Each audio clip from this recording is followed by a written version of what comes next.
Hi, Shelby. This is Carly Calbreth with Voodle. I've got a couple of questions for you today, and to start us off, can you please show us where you're working from today? I am actually working today from a construction site that is doubling as a staging area for my partner's upcoming fishing trip. So he overtook my desk, and that's where I'm working today.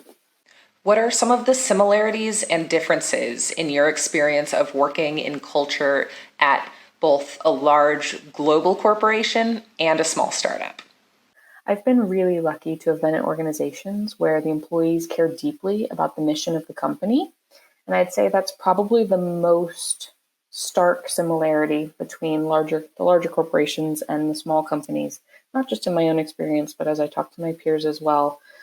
From a culture perspective, I think that that's outstanding because passion for what you do is such a powerful force when trying to build a culture, especially one that's sustaining and that everyone's bought into. So that's been nice to see that that's consistent, no matter what size company you've got. On the differences side, I'd say the biggest difference that I see is around how people communicate.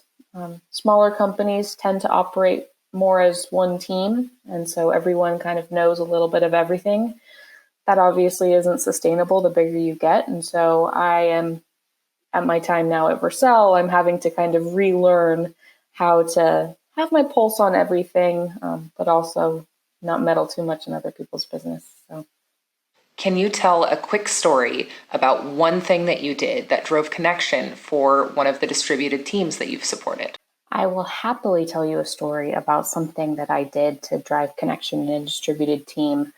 This was actually at the very beginning of the pandemic. We were trying to figure out how do we make sure that people still feel connected to one another.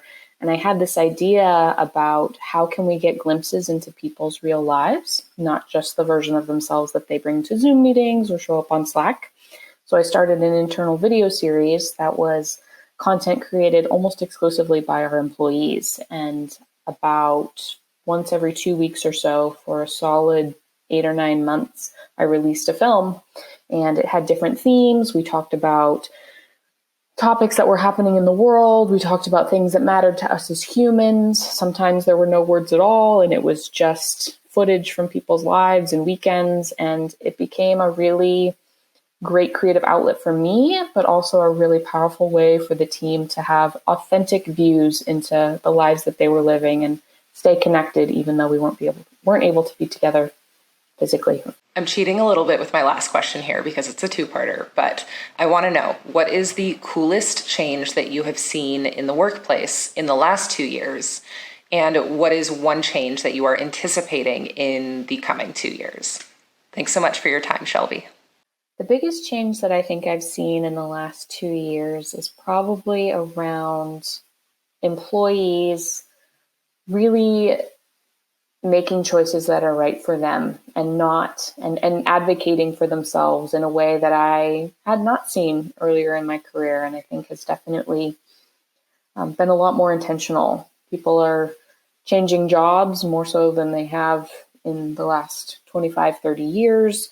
People are really being thoughtful about what kind of work they want to do, what kind of company they want to work for, what they want their life and work and that balance to look like, and making decisions to get there rather than simply accepting jobs the way that they quote unquote are. And so the biggest change I've seen is in that space, and I'm really, really happy to see it because at the end of the day, it's really about each individual, right? And want to make sure that you're good, because when your people are good, then your company is good, but it doesn't work the other way around.